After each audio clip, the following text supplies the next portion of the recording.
끝내 이름이 붙습니다. 조약의 이름, 그리고 아이의 피. 알게 된 자들의 밤은 짧고 선택은 점점 후회할 틈 없이 내려집니다. 부러진 칼을 들고도 강도윤은 한 줄만 붙듭니다. 맡은 것은 반드시 끝까지 보낸다. 오늘의 이야기를 시작하겠습니다. 강호의 협과 의리를 지키려면 구독과 좋아요는 필수. 골짜기 굽은 물길에서 보낸 밤은 유난히 길었다. 강도윤은 입구 쪽 어둠의 등을 기대고 앉아 여러 번 손을 펴쥐었다. 피로가 손끝부터 굳어오는 밤이었다. 바깥에서는 얕은 물이 돌을 스치는 소리와 잡목 사이 바람 스치는 소리만 이어졌지만 그는 그 고요를 믿지 않았다. 낮에 달려든 자들은 아이만 곧장 낚아채려 들지 않았다. 마려진과 임서우가 흔들리는 틈을 먼저 찔렀다. 이제 이 표행을 쫓는 손들은 대열의 중심만이 아니라 줄 전체를 읽고 있었다. 누가 먼저 무너질지, 어디를 건드리면 사람이 갈라질지, 그것부터 재고 들어오는 칼이었다. 새벽빛이 골짜기 위로 번질 무렵 도윤은 먼저 려진 상태를 다시 확인했다. 옆구리 베인 자리는 깊지 않았으나 열과 피로가 접쳐 얼굴빛이 더 나빠졌다. 발목 붓기도 쉽게 빠지지 않았다. 서우는 밤새 배운 손놀림으로 상처를 씻고 가루를 눌러댔지만 손끝 긴장을 숨기지 못했다. 여진은 오히려 서우 손목을 붙잡고 숨부터 고르게 하라며 짧게 눌렀다. 윤석범은 바깥에서 들어와 그 모습을 한번 보더니 괜히 퉁명스럽게 물주머니를 내려놓고 다시 밖으로 나갔다. 노역은 입구 흙결을 살피고 돌아와 멀리서 기척만 재고 간 발이 둘 더 늘었다고 했다. 한주명은 그 말을 듣고 오늘은 사람 냄새 나는 길을 완전히 끊어야 한다고 낮게 말했다. 도윤은 출발 전 대열 배치를 먼저 바꿨다. 서울을 여진 곁에만 고정하지 않고 주명과 번갈아 붙게 했고 석범은 앞길을 여는 자리보다 중간에서 교란을 끊는 자리로 돌렸다. 혁은 뒤 경계와 함께 대열 틈이 벌어질 때 바로 메우는 쪽으로 더 가까이 붙였다. 서연은 가운데 그대로 두대. 도윤 자신이 고삐를 오래 쥐는 방식으로 갔다. 이제 적은 아이만 보는 것이 아니라 사람들 걸음 전체를 볼 것이다. 그 눈을 속이려면 중심만 감출 것이 아니라 약한 고리의 모양도 바꿔야 했다. 오전길은 물길과 낮은 비탈을 번갈아 타는 좁은 동선이었다. 주명이 앞에서 짐승길을 찾으면 도윤이 뒤쪽 대열 간격을 맞추고 혁이 자갈 결을 흐리며 따라왔다. 석범은 여전히 거친 숨을 뽑았지만 손은 흔들리지 않았고 서우는 여진을 받치면서도 서연 쪽 빈틈을 자꾸 확인했다. 마려지는 통증의 걸음이 늦어질 때마다 이를 악물고 버텼다. 도윤은 그런 여진을 보며 마음속 계산을 여러 번 고쳤다. 여진은 분명 대열의 약한 축이었다. 그러나 동시에 남은 사람들을 붙들어 주는 축이기도 했다. 적은 약한 쪽으로 보겠지만 안쪽에서 보면 쉽게 버릴 수 없는 쪽이었다. 정오 무렵 주명이 낮은 바위 아래 무너진 비각 같은 돌더미를 발견했다. 비석 글자는 달아 익히지 않았지만 주변 길이 묘하게 정리돼 있었다. 누군가 최근에 다녀간 흔적이었다. 사람 냄새는 약했고 말자국도 없었으나 돌더미 옆을개는 관에서 쓰는 못 자국 같은 사각 자국이 희미하게 남아 있었다. 도윤은 그 자국을 보자 어제 사당터에서 본 목패 조각과 서연 손목 비단끈 문양이 다시 떠올랐다. 황실과 닿은 흔적이라는 짐작이 더 짙어지는 순간이었다. 그는 자리를 오래 보지 않고 곧장 지나가려 했지만 그때 서연이 처음으로 도윤 소매를 아주 작게 잡아당겼다. 서연이 가리킨 것은 돌더미 뒤 반쯤 묻힌 얇은 동패 조각이었다. 흙에 절반 잠겨 있었지만 가장자리 오칠과 문양선이 아직 살아 있었다. 도윤이 천으로 집어 들어보니 구름무늬와 새 발톱 같은 선이 겹친 문양 일부가 드러났다. 어제 본 손목 비단끈 끝 금속 조각과 결이 닮아 있었다. 서연은 그 조각을 보자 얼굴빛이 더 하얗게 질렸지만 아무 말도 하지 않았다. 마려진도 그 표정을 보고 무엇을 느낀 듯 잠깐 시선을 내렸다. 석범은 무슨 물건이냐는 눈빛을 보냈고 주명과 혁도 걸음을 멈춘 채 기다렸다. 더 이상 혼자만 속으로 삼키고 갈 수 있는 선이 아니었다. 도윤은 짧게 숨을 고른 뒤 처음으로 입을 열었다. 확정된 사실처럼 단정하지는 않았다. 다만 지금까지 길 위에서 본 흔적들이 하나로 이어질 가능성이 크고 그 중심에 황실과 무림 사이 오래된 경계가 걸려 있을 수 있다고 말했다. 그리고 장터 외곽에서 정파 쪽 사내가 흘린 말을 되짚었다. 황실과 무림의 경계. 진실을 알면 살 길이 없다는 말. 보우라는 이름으로 넘겨받으려는 손. 그 말을 듣는 동안 사람들 얼굴이 하나씩 굳었다. 누구도 쉽게 말을 잇지 못했다. 드디어 다들 같은 그림자를 보게 된 순간이었다. 윤석범이 먼저 낮게 욕을 삼키며 물었다. 그 경계라는 게 관무불가침, 조약과 닿는 이야기냐는 뜻이었다. 무림 사람이 관에 발 들이지 않고 관도 무림 일을 함부로 건드리지 않는 오래된 선. 이름은 다들 알고 있었지만 길 위 표행과 직접 엮일 일은 드문 말이었다. 한주명은 표정 없이 숨을 고르며 만약 서연이 그 조약을 흔들 수 있는 아이로 보인다면 정파가 보호를 말하며 끼어든 이유도 사파와 청부꾼들이 간만 보고 달라붙는 이유도 한꺼번에 설명된다고 했다. 노역은 여전히 말이 적었지만 칼집을 쥔 손이 더 단단해졌다. 임서우는 려진 쪽을 한번 보고 다시 서연을 보았다. 아이를 보는 눈이 어제와는 달라졌다. 불쌍함만이 아니라 이 아이를 둘러싼 판의 크기를 처음 실감한 눈이었다. 마려지는 한동안 아무 말이 없다가 조용히 입을 열었다. 지금 중요한 것은 정체를 다 알아내는 것이 아니라 누가 이 아이를 데려가면 어떤 이름으로 판을 열 수 있는지를 이해하는 것이라고 했다. 그리고 그 말을 아는 순간부터 자신들도 더 오래 살기 어려워질 수 있다고 덧붙였다. 도윤은 그 말에 짧게 고개를 끄덕였다. 바로 그 점 때문에 그가 계속 입을 닫고 있었던 것이다. 진실은 칼보다 늦게 오지만 한 번 들어오면 사람 목숨값을 단숨에 바꿔놓는다. 잠깐의 침묵 끝에 서연이 처음으로 분명한 목소리를 냈다. 떨리는 숨을 누른 목소리였지만 뜻은 분명했다. 자기 때문에 모두 죽게 되느냐는 물음이었다. 질문하지 않는 표행에서 나온 가장 무거운 질문이었다. 서우가 바로 아니라고 말하려다 입을 다물었고 석범은 시선을 돌렸다. 도윤은 대답을 급히 만들지 않았다. 이 길에서 위로를 가장한 거짓말은 오래 못 간다. 그는 잠시 뒤 조약이든 이름이든 값이든 그것이 무엇이든 맡은 것은 목적지까지 보낸다는 말만 남겼다. 그리고 그 뒤에 한 줄을 더 붙였다. 이젠 모두가 왜 쫓기는지 조금 알게 됐으니 더 조심해서 가면 된다고. 두려움을 지우는 말이 아니라 두려움을 안고 움직이는 방법을 고르는 말이었다. 그 말을 끝내자 바깥 바람결이 바뀌었다. 혁이 먼저 고개를 들고 뒤쪽 비탈을 받고 주명도 곧장 앞길을 재기 시작했다. 오래 머물 수 없었다. 도윤은 동패 조각을 그대로 남기지 않고 천의 가마 품 안쪽에 넣었다. 증거가 될지 화가 될지 아직 모르는 물건이었지만 적 손에 다시 들어가게 둘 수는 없었다. 그는 곧바로 대열을 움직였다. 주명이 앞을 열고 석범과 혁이 안팎을 조이고 서우가 려진을 받치며 서연겹 빈틈을 살폈다. 마려지는 통증의 걸음이 무너질 듯하면서도 이를 악물고 따라붙었다. 오후 길은 더 좁고 더 조용했다. 사람들은 말을 아꼈고 침묵은 전보다 무거워졌다. 전에는 모르는 채 버티는 침묵이었다면 이제는 조금 알게 된 채 버티는 침묵이었다. 도윤은 그 차이를 분명히 느꼈다. 이름이 붙는 순간 길은 더 무거워진다. 오늘 그 이름은 조약이었다. 관과 무림 사이 오래된 선의 이름. 그리고 그 선을 흔들 수 있는 아이를 둘러싼 판의 이름. 그는 앞을 보며 속으로만 되뇌었다. 이제부터는 단순한 추격을 피하는 길이 아니다. 조약의 이름을 입에 올린 순간부터 이 표행은 누구 손에 넘어가느냐에 따라 세상 여러 칼집이 한꺼번에 열릴 수 있는 길이 됐다. 그래서 더더욱 자신이 할 일은 하나뿐이었다. 이름의 크기에 휘둘리지 않고 맡은 것을 끝까지 보내는 일. 그 한 줄만 붙들고 가는 것이 지금 이 대열이 살아남는 유일한 길이었다. 조약의 이름이 입 밖으로 나온 뒤 대열의 침묵은 전과 다른 무게를 띠었다. 강도윤은 앞장을 서며 그 차이를 분명히 느꼈다. 전에는 모르는 것을 견디는 침묵이었다면 이제는 조금 안 채로 버티는 침묵이었다.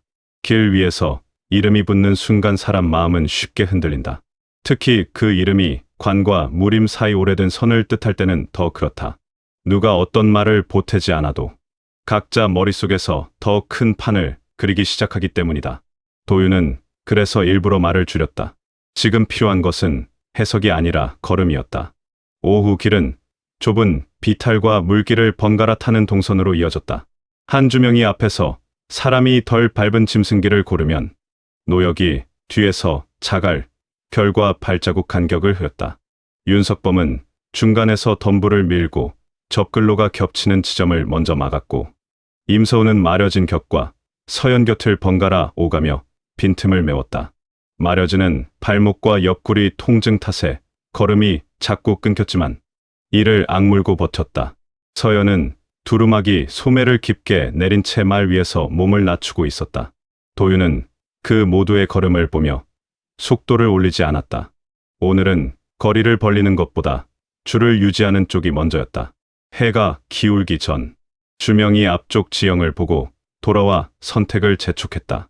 길은 두 갈래로 갈렸다. 왼쪽은 물길을 따라 돌아가는 낮은 길이었다. 흔적을 씻기 좋고 숨기에도 나쁘지 않지만 속도가 느리고 밤이 되면 발이 크게 묶인다. 오른쪽은 묵은 관도 흔적을 타는 산허리 길이었다. 넓지는 않아도 이동은 빠르고 밤전에 한참 더 나아갈 수 있다. 문제는 관도 흔적이라는 점이었다. 길을 읽는 자라면 표행이 늦었을 때 반드시 한번 노려볼 자리였다. 조약 이야기가 나온 직후라 더 꺼림칙한 선택이기도 했다. 윤석범은 이를 악물고 오른쪽을 보자고 했다. 더 늦어지면 대열이 먼저 망가진다는 판단이었다. 반면 마려지는 숨을 고르며 왼쪽이 낫다고 했다. 느려도 흔적을 씻고 시야를 끊는 쪽이 지금 대열 상태에 맞는다는 뜻이었다. 서우는 둘 사이에서 말을 못 잇고 여진만 붙들고 있었고 격은 한쪽을 택하기보다 먼저 뒤 기척부터 확인하겠다는 눈빛을 보냈다. 주명은 짧게 말했다. 뒤에서 오는 발이 있다면 지금쯤 둘 다 잊고 있을 가능성이 높고 결국 어느 길을 가느냐보다 어떻게 들어가느냐가 더 중요하다고. 도윤은 그 말을 듣고 한동안 갈림길 흙바닥만 내려다보았다. 둘 중 어느 길을 택해도 손해가 있었다. 왼쪽 물길은 사람을 지치게 하고 오른쪽 관도는 기다리는 손에게 걸릴 가능성이 크다. 더구나 지금은 조약의 이름이 나온 직후였다. 정파 쪽이든 청북군이든 관도 흔적 같은 자리에 귀를 세우고 있을 가능성을 버릴 수 없었다. 그렇다고 계속 갈림길에 서 있을 수도 없었다. 망설임이 길어질수록 대열 전체가 흔들린다. 길 위에서 가장 비싼 실수는 틀린 선택보다 늦은 선택이었다. 그때 서연이 아주 낮게 말했다.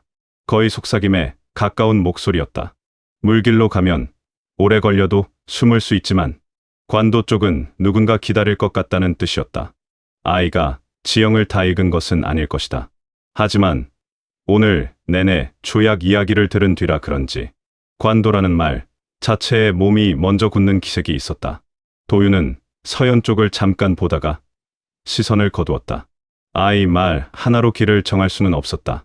하지만 대열 중심이 관도 쪽을 듣는 순간부터 흔들린다면 그 역시 계산에 넣어야 하는 요소였다.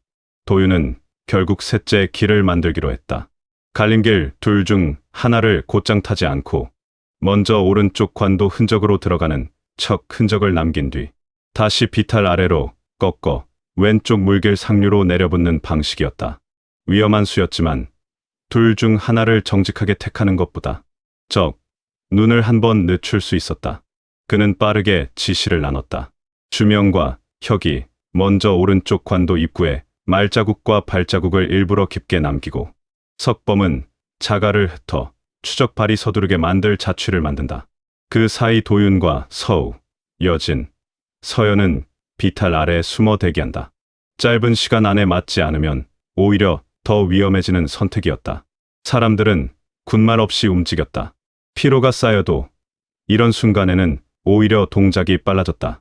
주명과 혁이 관도 입구를 한번 훑고 돌아오며 흔적을 남겼고 석범은 욕을 삼키며 자갈과 덤불을 밀어 일부러 서툰 도주 흔적처럼 보이게 만들었다.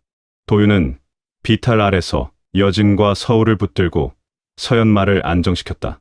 마려진은 숨이 거칠었지만 눈은 또렷했다. 지금 이 수가 통하지 않으면 다시 달릴 체력이 남지 않을 수 있다는 사실을 다들 알고 있었다. 문제는 돌아 꺾는 순간 터졌다. 관도 쪽 바람결이 갑자기 갈리더니 위쪽에서 짧은 휘파람 소리가 울렸다. 하나가 아니라 둘이었다. 미리 기다리던 손이 있었던 것이다. 고지어 관도 입구 쪽 잡목 뒤에서 그림자 넷이 드러났다. 정파처럼 예를 갖추지 않았고 갑 사냥꾼처럼 크게 외치지도 않았다. 말없이 길만 막는 손이었다. 그중 둘은 아래 비탈 쪽까지 시선을 깔고 있었다. 관도 흔적만 노린 것이 아니라 되돌아 꺾는 수까지 어느 정도 예상한 눈이었다. 도윤은 망설이지 않았다. 속임수가 들켰다면 이제는 절반만 살려도 된다. 그는 주명과 혁에게 관도 쪽으로 한 번 더 소리를 크게 내며 물러나는 척하라고 하고 석범에게는 비탈 아래 길목을 막는 둘의 발만 끊으라고 지시했다. 적 시선을 위로 끌어올리는 사이 아래 길을 여는 수였다. 석범 창자루가 먼저 나가 한 놈 정강이를 찍었고 혁이 위쪽에서 일부러 돌을 굴려 소리를 키웠다. 주명은 관도 입구 쪽으로 달아나는 발자국을 몇 걸음 더 깊게 남긴 뒤 바로 몸을 틀었다. 짧은 혼선이 생겼다. 적, 내 가운데 둘이 위쪽 소리로 시선을 빼앗긴 순간 도윤은 서연말 고삐를 잡아 비탈 아래 물길 상류 쪽으로 밀어 넣었다. 비탈은 생각보다 더 미끄러웠다. 서우가 여진을 받치고 내려오다 한 번 크게 휘청였고 여진 옆구 상처가 다시 터져 천이 붉게 젖었다. 마려진은 이를 악물고도 소리를 크게 내지 않았다. 도윤은 돌아볼 틈 없이 먼저 길을 열어야 했다. 뒤에서 석범이 한 차례 더 창자루를 부딪히는 소리가 났고 혁의 칼집이 바위에 튕기며 둔탁한 소리가 이어졌다. 싸움이라기보다 시간을 사는 충돌이었다. 이길 생각으로 붙으면 끝나는 자리였다. 한참을 미끄러지듯 내려와 물길 상류에 갈 때 그늘에 몸을 숨겼을 때 모두의 숨은 갈라져 있었다. 주명이 마지막으로 합류하며 뒤를 확인했다. 적이 완전히 떨어진 것은 아니지만 관도 쪽 흔적을 쫓는 발과 비탈 아래를 더듬는 발이 갈렸다고 했다. 완전히 속인 것은 아니어도 시간을 벌기는 했다. 그 시간으로 대열을 추스르면 다음 길을 다시 고를 수 있었다. 도윤은 그 말을 듣고 짧게 숨을 내쉬었다. 아슬아슬했지만 지금 필요한 것은 완벽한 속임수가 아니라 반걸음 앞서는 선택이었다. 마려진 상태는 분명 더 나빠졌다. 옆구리 상처에서 다시 피가 배었고 발목도 퉁퉁 부어 있었다. 서우는 손이 떨리면서도 배운 대로 상처를 눌렀고 마려진은 오히려 서우에게 붕대 매듭 방향을 다시 잡아주었다. 윤석범은 숨을 몰아쉬며 이번엔 진짜로 관도 쪽으로 밀었으면 끝장이었을 거라고 낮게 씹었다. 노역은 짧게 동의한 뒤 적이 이제 갈림길 선택 자체를 흔들려 든다고 말했다. 길을 고르는 순간 가장 사람 마음이 갈라진다는 점을 노리는 방식이었다. 한주명도 같은 판단을 했다. 다음부터는 길을 택하는 자리에서 더 오래 서면 안 된다고. 도윤은 모두 말을 듣고 난 뒤 낮게 정리했다. 오늘 선택은 후회할 여유가 없는 선택이었다고. 틀렸는지 맞았는지는 나중에 따질 수 있어도 갈림길에 더 오래 서 있었으면 이미 늦었을 가능성이 컸다고. 그 말은 스스로에게도 하는 말이었다. 방금 선택이 완벽했다고 생각하지 않았다. 다만 길 위 표행에서 어떤 선택은 후회할 수조차 없다. 살아서 다음 갈림길에 닿아야 후회도 할 수 있기 때문이다. 해가 더 기울자 갈 때 그늘 안쪽으로 서늘한 기운이 내려왔다. 도윤은 입구가 될 만한 좁은 틈 두 곳에 석범과 혁을 나누어 세우고 주명에게는 다음 물길 연결선을 미리 확인하게 했다. 서후와 마려지는 상처와 발목을 다시 묶었고 서연은 말없이 물주머니와 천을 건넸다. 아이의 얼굴은 창백했지만 눈은 전보다 더 단단해져 있었다. 조약의 이름을 들은 뒤부터 그리고 방금 갈림길에서 선택 하나가 사람 목숨을 어떻게 흔드는지 본 뒤부터 달라진 눈이었다. 도윤은 갈대 너머로 어둠이 내려오는 길목을 보며 속으로만 되뇌었다. 오늘 그는 또 하나를 확인했다. 적은 칼로만 쫓지 않는다. 갈림길에서 망설이는 마음까지 쫓는다. 그렇다면 표사가 해야 할 일도 더 분명했다. 완벽한 길을 찾는 것이 아니라 후회할 수 없는 선택은 늘 좋은 선택이 아니라 살아남기 위해 먼저 내려야 하는 선택이다. 그리고 지금 이 표행은 그런 선택 위에 겨우 이어지고 있었다. 갈대 그늘에서 넘긴 밤은 짧았지만 무거웠다. 강도윤은 거의 눈을 붙이지 못한 채 입구가 될 만한 틈 두 곳을 번갈아 살폈다. 바깥에서는 물길을 타고 올라오는 축축한 냄새와 갈대 잎 스치는 소리만 이어졌지만 그는 그 조용함이 오히려 더 거슬렸다. 전날 갈림길에서 붙은 자들은 단순히 추적을 하는 손이 아니었다. 선택의 순간을 흔들고 망설임이 길어지는 틈을 찌르는 손이었다. 그런 부류는 한 번 놓쳐도 다음에 더 좋은 자리에서 다시 나타난다. 도윤은 그 점을 알고 있었다. 그래서 밤이 조용할수록 마음이 더 굳었다. 새벽빛이 얇게 퍼질 무렵 마려진의 상태부터 다시 확인했다. 옆구리 상처는 서우가 밤새 눌러둔 덕에 피가 멎었지만 발목 붓기는 더 단단해졌다. 열도 내려갔다가 다시 오르기를 반복했다. 서우는 손이 떨리면서도 배운 순서대로 천을 갈고 붕대를 다시 감았다. 마려지는 통증에 얼굴이 하얘졌는데도 서우 매듭 방향을 다시 바로잡아주고 가루를 너무 두껍게 누르지 말라고 짧게 일렀다. 윤석범은 바깥 경계를 돌고 돌아와 멀리서 물길을 건넌 흔적이 둘 보인다고 알렸다. 노역도 뒤쪽 갈대 결이 한 번 눌렸다 돌아온 자취를 짚어 보였다. 따라붙는 발이 완전히 끊긴 것은 아니었다. 한주명은 오늘 길을 더 낮게 타야 한다고 했다. 능선과 관도 흔적은 이제 너무 많은 눈이 먼저 보는 자리라며 차라리 늦더라도 물길과 논두렁 사이를 짧게 끊어가는 편이 낫다는 판단이었다. 도윤도 동의했다. 어제 갈림길에서 한 번 더 확인했다. 이 표행은 지름길을 잡는 순간 더 빨리 읽힌다. 그는 출발 전 대열을 다시 정리했다. 서울을 여진 곁에 붙이되 혁과 주명이 교대로 중간 빈틈을 메우게 했다. 석범은 앞에서 길을 여는 대신 대열 중심 가까이에 두었다. 서연은 가운데 그대로 두고 도윤이 고삐를 쥔 채 이동하기로 했다. 이제는 중심을 숨기는 것만이 아니라 중심에 닿기 전 부러질 수 있는 줄들을 더 촘촘히 묶어야 했다. 오전 길은 예상대로 느렸다. 물길 가장자리 진흙은 발을 오래 붙잡았고 논두렁은 좁아 사람과 말이 비껴 지나갈 때마다 대열이 끊길 뻔했다.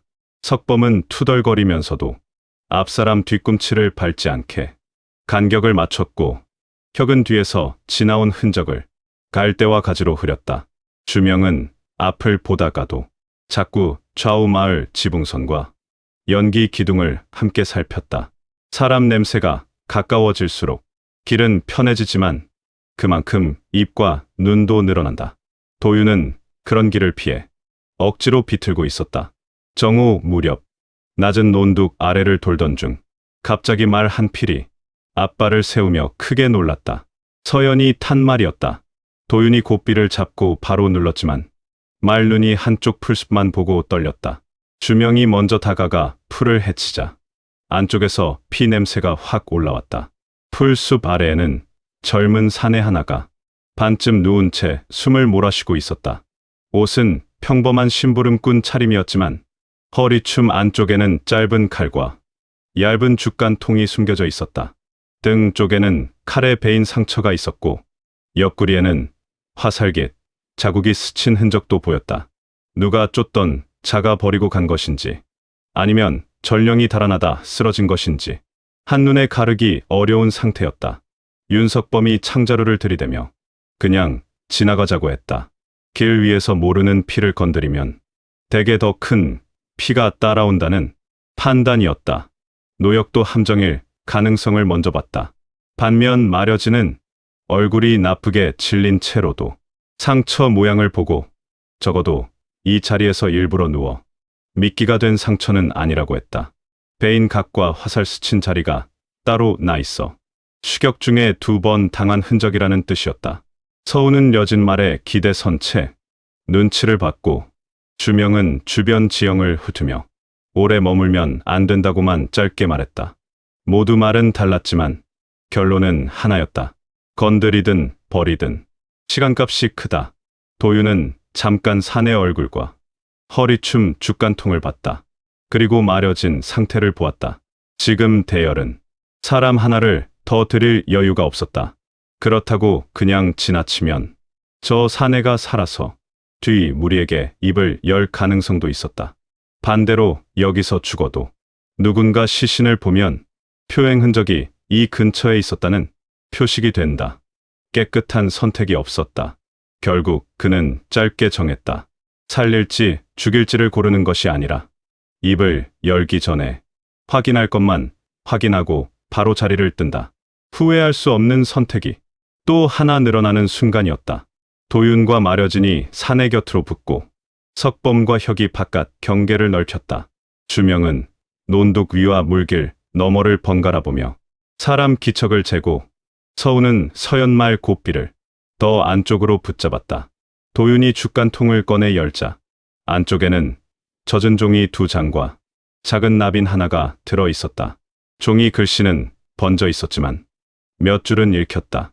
아이가 이동 중, 정파, 쪽도 접근, 관도 포기 후 물길 전환 같은 말이 보였다.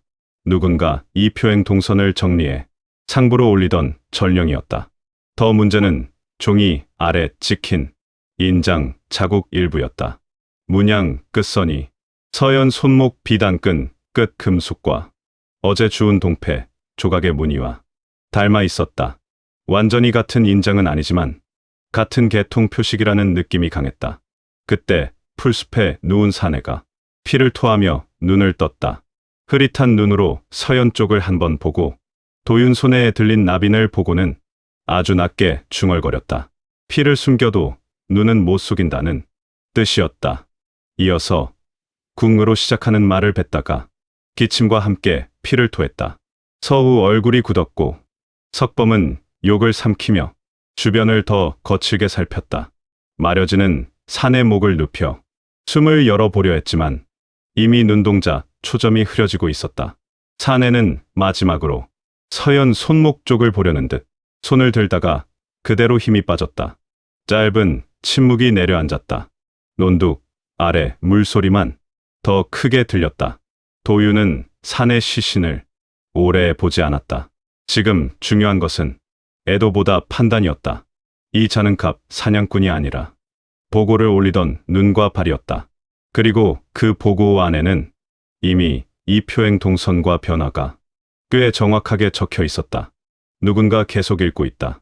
더구나 마지막 중얼거림과 인장 조각 결을 보면 단순 청부판만이 아니라 황실 안쪽 또는 그 주변 사람들까지 얽혀 있을 가능성도 커졌다. 숨겨진 피를 둘러싼 판이 생각보다 더 안쪽까지 이어져 있을 수 있었다. 서연은 그동안 한마디도 하지 않았지만 얼굴빛이 눈에 띄게 하얘졌다. 아이는 두루마기 소매를 더 깊게 끌어내리며 손목을 완전히 감췄다. 그 작은 동작을 보는 순간 도윤은 더는 모두를 모른 척 끌고 가는 것만으로는 버티기 어렵다고 판단했다. 그러나 지금 논둑 아래에서 긴 설명을 할 수는 없었다. 그는 사람들을 둘러보며 아주 짧게만 말했다. 이 전령이 들고 있던 보고에는 이미 우리 길이 적혀 있었고 앞으로는 흔적을 감추는 것만으로 부족할 수 있다고. 그래서 다음부터는 길을 숨기는 것과 함께 거짓 길을 더 자주 만들겠다고. 그리고 누구든 쓰러지거나 뒤처지는 틈을 만들지 말라고. 적은 이제 길만 보는 것이 아니라 사람 상태까지 보고 판을 짠다고. 윤석범이 낮게 이를 갈며 동의했고 주명도 당장 이 자리부터 지워야 한다고 했다. 노역은 이미 풀숲 바깥 발자국 결을 흐릴 자리를 보고 있었다. 마려지는 통증에 식은땀을 흘리면서도 산의 손목과 목을 훑어 더 남은 표식이 없는지 확인했고 서우는 서연말 고삐를 쥔 손에 힘을 더 실었다. 서연은 끝내 묻지 않았다. 하지만 아이 눈빛은 전보다 더 또렷하게 흔들리고 있었다. 자기 정체를 둘러싼 것이 단순 추격이 아니라 누군가가 기록하고 보고하고 움직이는 판이라는 사실을 이제는 어렴풋이 알게 된 눈이었다. 도윤은 죽간 통 한 종이 2장과 나빈을 챙기고 시신은 풀숲 더 안쪽으로 옮겨 시야에서 숨겼다. 완전히 지울 수는 없지만 적어도 즉시 표행 흔적과 이어 보이지 않게 만드는 정도였다. 그런 뒤 대열을 곧바로 움직였다. 머무를수록 냄새와 흔적만 남는다. 오후 길은 더 꼬였다. 물길을 거슬렀다가 논두렁으로 빠지고 돌무더기 뒤를 돌아 다시 갈 때 그늘로 접었다. 속도는 느렸지만 줄은 무너지지 않았다. 석범과 혁, 주명의 움직임은 더 짧고 정확해졌고 서우는 여진을 받치면서도 대열 중심을 놓치지 않았다. 마려지는 통증 속에서도 끝까지 걸었고 서연은 말없이 고삐 흔들림에 몸을 맞췄다. 해가 기울 무렵 도윤은 낮은 축대 그늘 아래 잠시 멈춰 사람들 얼굴을 살폈다. 모두 지쳐 있었지만 눈은 아까보다 더 단단했다. 오늘 논둑 아래에서 본 것은 단순한 시체 하나가 아니었다. 이 표행이 이미 여러 손을 거쳐 기록되고 있고 아이를 둘러싼 피의 비밀이 길 위 소문보다 더 깊은 곳과 닿아 있을 수 있다는 증거였다. 숨겨진 피라는 말이 이제 추측만은 아니게 됐다. 도윤은 품 안쪽에 젖은 종이와 나빈 무게를 느끼며 속으로만 되뇌었다. 알게 되는 만큼 죽을 가능성이 커지는 길이라도 이제는 모른 척만으로 버틸 수 없다. 다만 여전히 바뀌지 않는 한 줄은 있다. 진실이 더 커질수록 더 빨리 흔들리지 않고 맡은 것을 끝까지 보내는 일. 그 한 줄을 놓치면 이 모든 피와 침묵은 아무 뜻도 남지 않게 된다. 낮은 축대 그늘 아래서 짧게 숨을 고른 뒤에도 강도윤은 곧장 길을 잊지 않았다. 사람들 숨이 가라앉기를 기다린 것이 아니라 각자 눈빛이 어디에 머무는지 먼저 보려 했다. 논둑 아래 전령의 시신을 본 뒤로 대열의 분위기는 다시 달라져 있었다. 조약의 이름이 처음 나왔을 때와는 또 다른 무게였다. 그때는 큰 판의 냄새를 맡은 정도였다면 이제는 누군가가 이 표행을 기록하고 보고하고 있다는 증거를 손에 쥔 상태였다. 알게 된 자는 모를 때처럼 걸을 수 없다. 걸음이 느려지지 않더라도 마음이 먼저 주의를 재기 시작한다. 도윤은 그 점을 잘 알고 있었다. 그는 품 안쪽에 넣어둔 젖은 종이와 나빈을 한 번 더 만져보고 그대로 다시 눌러 넣었다. 지금 여기서 내용을 길게 다시 꺼내 보이면 사람들 시선이 그 물건으로 쏠린다. 적은 칼로만 쫓지 않고 마음의 무게로도 쫓는다. 무거운 것을 오래 붙들수록 대열은 흔들리기 쉽다. 그는 주명에게 앞길을 다시 읽게 하고 혁과 석범에게는 오늘 밤 쉴 자리 기준부터 먼저 맞추자고 했다. 넓고 편한 자리보다 접근로가 적고 사람 냄새가 닿지 않고 바깥에서 불빛을 숨기기 쉬운 자리. 이제는 밤조차 쉬는 시간이 아니라 감당하는 시간이 됐다. 오후 길은 더 꼬였다. 물길을 타다 돌무더기 뒤로 접고 갈대 그늘을 지나 무너진 둑 아래 좁은 틈을 통과했다. 한 주명은 사람이 다닐 법한 길을 일부러 피해 짐승길과 농수로 경계만 골랐고 노역은 뒤에서 지나온 흔적을 갈대와 가지로 흐렸다. 윤석범은 중간에서 대열 간격이 벌어질 때마다 먼저 메우고 임서우는 마려진 곁을 받치면서도 자꾸 서연 쪽을 확인했다. 마려지는 통증 때문에 걸음이 느려졌지만 여전히 남들 상처를 먼저 보려 했다. 서연은 두루마기 소매를 깊게 내린 채 고개를 들지 않았으나 도윤은 아이가 말 귀와 사람 발소리로 앞뒤 분위기를 읽고 있다는 것을 느꼈다. 모두가 전보다 더 많이 알고 있었고 그래서 더 말이 적었다. 해가 기울 무렵 주명이 낮은 둔덕 뒤에 숨은 버려진 숯가마터를 찾아냈다. 지붕은 무너졌지만 흙벽 일부가 남아 바람을 막아주고 주변에 잡목이 둘러있어 불빛이 새기 어려운 자리였다. 무엇보다 접근로가 2갈래뿐이라 경계를 세우기 쉬웠다. 도윤은 잠깐 바깥 바람결과 냄새를 재고 오늘 밤 자리를 그곳으로 정했다. 더 좋은 자리를 찾겠다며 무리하다가 어둠 속에서 길을 잃는 것이 더 위험했다. 그는 곧바로 사람들을 움직였다. 혁과 석범이 접근로를 나눠 막고 주명이 바깥 둔덕 위에서 한 번 더 시야를 확인했다. 서후와 마려지는 안쪽에 자리를 잡고 상처와 발목을 다시 정리했다. 서연은 말없이 물주머니와 천을 꺼내 놓았다. 완전히 어두워지기 전에 도윤은 결국 종이와 나빈을 꺼냈다. 더 미루면 오히려 사람들 머릿속에서 상상이 먼저 커질 것 같았다. 그는 불씨를 아주 낮게 눌러놓은 상태에서 젖은 종이 2장을 펼쳤다. 번진 글씨를 다시 다 읽을 수는 없었지만 핵심은 분명했다. 아이, 이동, 정파 접근, 관도 포기 후 물길 전환, 그리고 나빈 문양의 끝선이, 서연 손목 비단끈, 끝 금속과 동패 조각의 무늬와 닮아 있다는 점까지 짧게 설명했다. 확정된 것이 아니라 연결되는 흔적이라고 선을 그었지만 말을 듣는 사람들 표정은 하나씩 무거워졌다. 윤석범이 먼저 입을 열었다. 낮에는 참았던 말이 결국 나온 것이다. 이쯤 되면 누가 누구 편인지도 모른 채 끌려가는 꼴 아니냐는 뜻이었다. 화가 섞였지만 덥도 함께 섞인 목소리였다. 한주명은 그 말을 곧바로 받지 않고 적어도 확실한 것은 하나라고 했다. 이 표행을 보는 눈이 하나가 아니고 서로 다른 손들이 같은 아이를 향해 움직인다는 점. 정파는 보호를 내세우고 갑 사냥꾼은 은전을 내세우고 밤에 독을 쓰는 자들은 대열을 깎고 전령은 보고를 올린다. 판이 겹쳐 있다는 말이었다. 노역은 여전히 짧게만 말했다. 알게 된 만큼 밤이 더 위험해졌다는 뜻이었다. 맞는 말이었다. 전에는 단지 쫓기는 밤이었다면 이제는 누가 어디까지 알고 있는지 모른 채 버텨야 하는 밤이다. 임서우는 한동안 말을 못하다가 논둑 아래 죽어가던 전령이 마지막에 서연 손목 쪽을 본 장면을 어렵게 꺼냈다. 그리고 아주 조심스럽게 물었다. 아이의 정체를 더 알아야 길을 고를 수 있는 것 아니냐는 뜻이었다. 질문하지 않는 표행의 규칙을 누구보다 오래 지켜온 서우가 처음으로 그 선을 건드린 순간이었다. 마려진이 먼저 서우를 봤다. 핀잔을 주지는 않았다.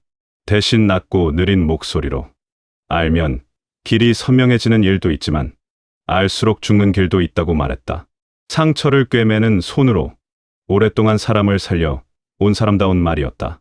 도윤은 그 말을 듣고 잠깐 숨을 고른 뒤 오늘 밤만큼은 한 가지만 분명히 하자고 했다. 지금 필요한 것은 아이의 모든 정체를 밝히는 일이 아니라 누가 이 표행을 어떤 이름으로 노리는지 아는 것이다. 그래야 다음 선택에서 흔들리지 않을 수 있다고.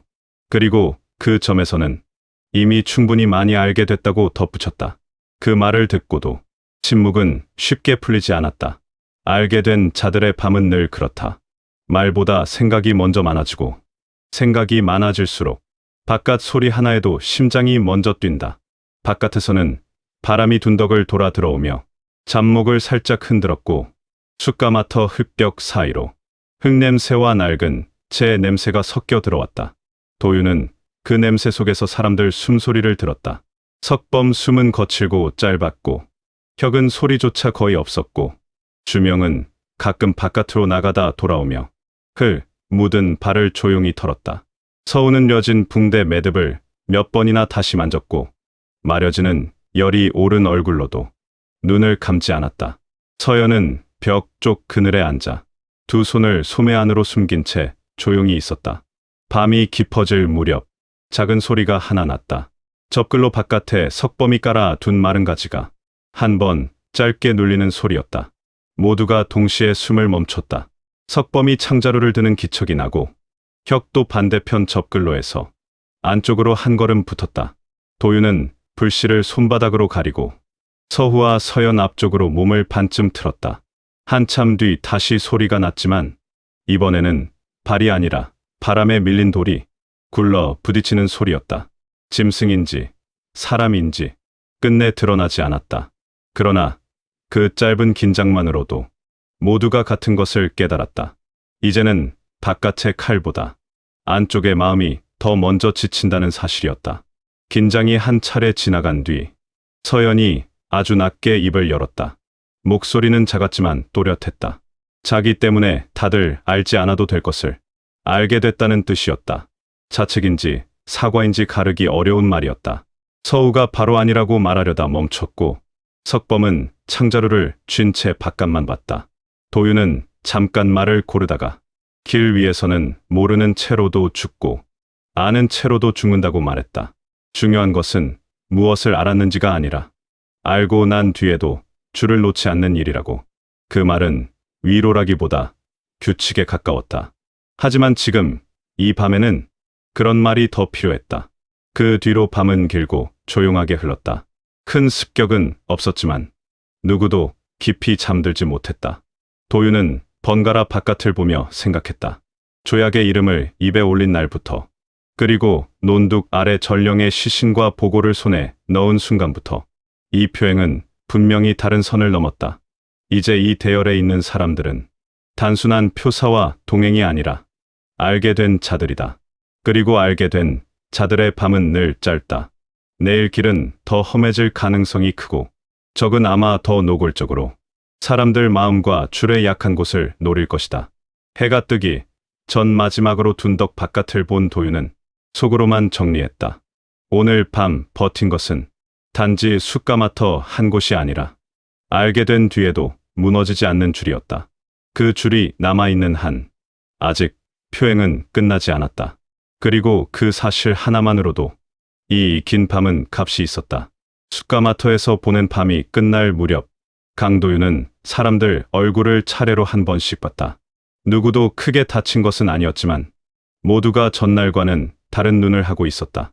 논둑 아래 전령의 시신, 젖은 보고서, 나빈 문양, 조약의 이름. 알게 되는 것이 늘어날수록 길은 짧아지는 대신 무거워졌다. 전에는 적이 어디서 나올지를 경계했다면 이제는 어떤 이름으로 달라붙을지까지 계산해야 했다. 도윤은 그 무게를 입 밖에 길게 꺼내지 않았다. 길 위에서 무거운 말을 오래 붙들면 사람 걸음이 먼저 늦어진다. 지금 필요한 것은 해석보다 이동이었다. 새벽빛이 둔덕 너머로 번질 때 대열은 바로 움직였다. 한 주명이 앞에서 숯가마터 주변 흔적을 한 번 더 흐리고 노역이 뒤쪽 접글로에 남은 발자국 결을 갈대와 가지로 쓸어 지웠다. 윤석범은 중간에서 말과 사람 간격을 맞추며 서우와 마려진 쪽이 밀리지 않게 붙었다. 임서우는 밤새 쉬지 못한 얼굴이었지만 손놀림은 전보다 더 빨라져 있었다. 마려진의 발목 붕대와 옆구리 상처를 짧게 점검하고 물주머니와 약재 꾸러미 위치까지 다시 맞춰 둔 뒤에야 자기 짐을 챙겼다. 서연은 두루마기 소매를 깊게 내린 채 말에 올랐다. 손목은 끝까지 감춰져 있었고 얼굴은 창백했지만 눈빛은 흐리지 않았다. 오전 길은 사람 냄새를 피하려고 더 낮고 더 습한 곳만 골라 이어갔다.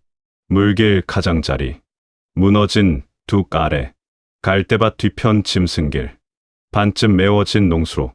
속도는 느렸지만 시야를 자주 끊을 수 있는 동선이었다. 도윤은 일부러 쉬는 간격도 짧게 나눴다. 오래 멈추면 피로는 풀리지만 적도 따라붙는다.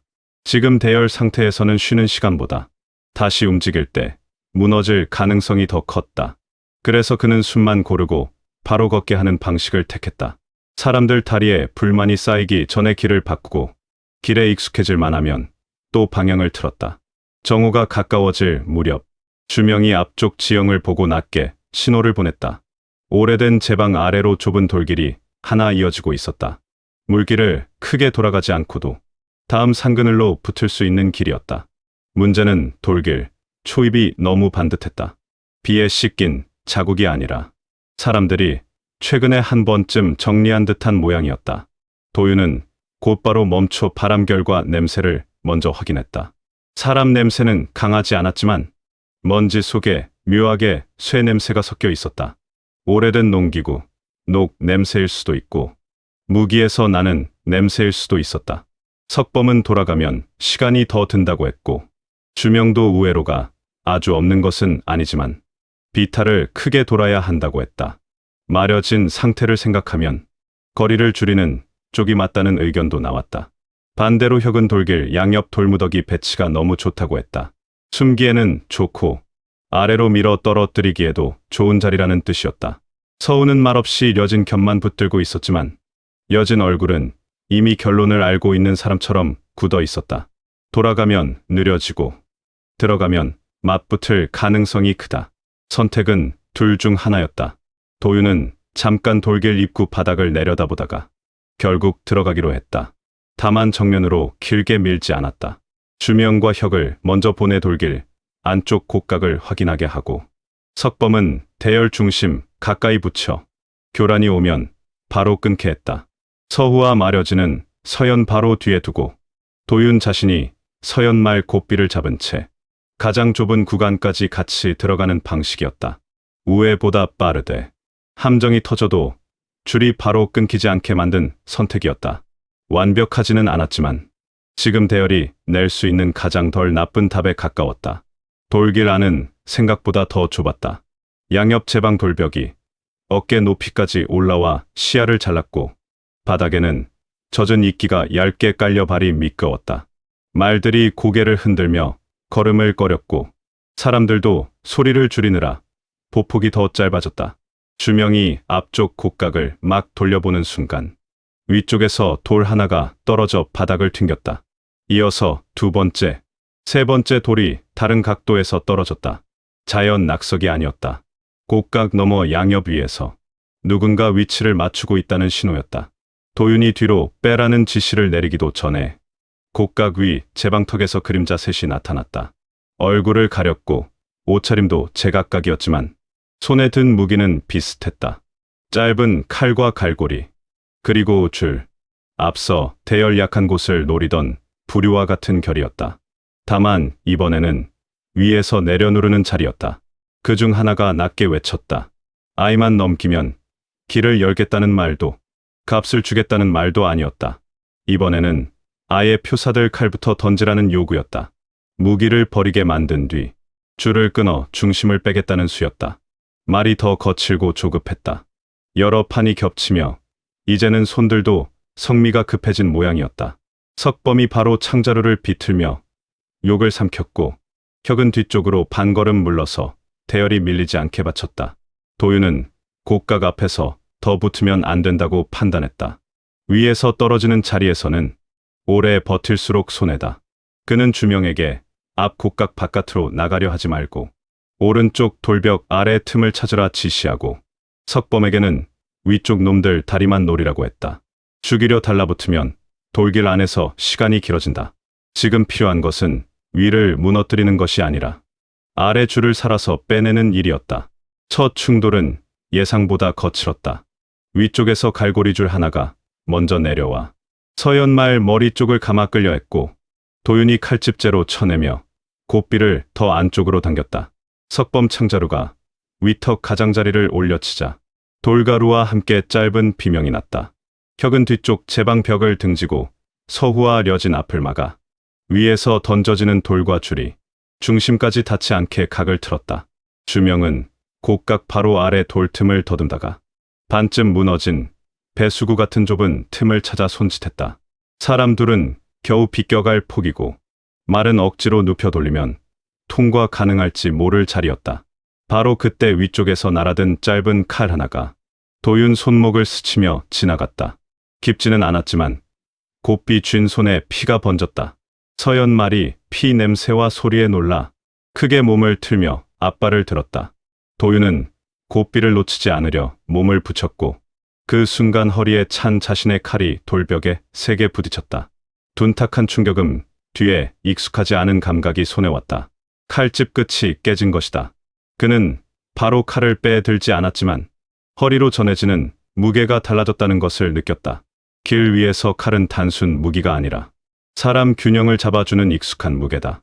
그 무게가 깨지는 감각은 생각보다 더 크게 마음을 흔든다. 하지만 흔들릴 틈이 없었다.